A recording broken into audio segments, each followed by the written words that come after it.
আজকের ভিডিওতে থাকছে শুধু বিরিয়ানি আর বিরিয়ানি। শুধু ভালোবাসার খাবার নিয়ে আমার ফটোগ্রাফি করতে অনেক ভালো লাগে। আসসালামু আলাইকুম এভরিওয়ান, কেমন আছেন সবাই? আশা করি সবাই ভালো আছেন। তো আজকে রান্না করেছিলাম বিরিয়ানি। তো প্রিপারেশন দেখে তো অলরেডি বুঝেই গিয়েছেন আমি আজকে কি রান্না করেছি। তো ফার্স্টে এইখানে ভাতটাকে খুব সুন্দরভাবে রান্না করে নিয়ে তার সাথে মাংসটাকে মিশিয়ে নেব, অ্যাজ অলওয়েজ যেভাবে রান্না করা হয়। তো আপনারা চাইলে এইভাবে ট্রাই করে দেখতে পারেন। এক একজনের রান্নার স্টাইল কিন্তু এক এক রকম, বাট টেস্ট কিন্তু অনেক মজা হয়েছিল। এইখানে বিরিয়ানির প্রতিটা মশলাই দেওয়া হয়েছিল। তো আমাদের বাসায় তৈরি করা হয়েছিল যেটা ঘরে, তো সেইটাই দিয়ে রান্না করা হয়েছে। অনেক মজা হয়েছিল অনেস্টলি।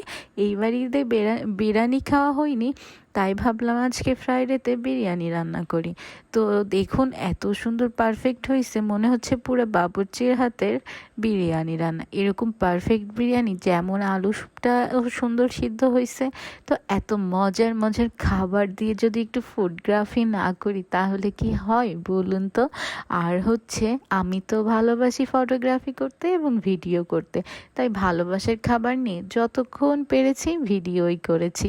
তো সাথে ছিল পেঁয়াজ, লেবু আর একটা কাঁচামরিচ, সব মিলিয়ে মুখের ভেতরে যখন দিচ্ছিলাম না, এত মজা লাগতেছিল, বিশ্বাস করুন কোনো কিছুর কমতি ছিল না, সব কিছুই একদম পারফেক্ট ছিল।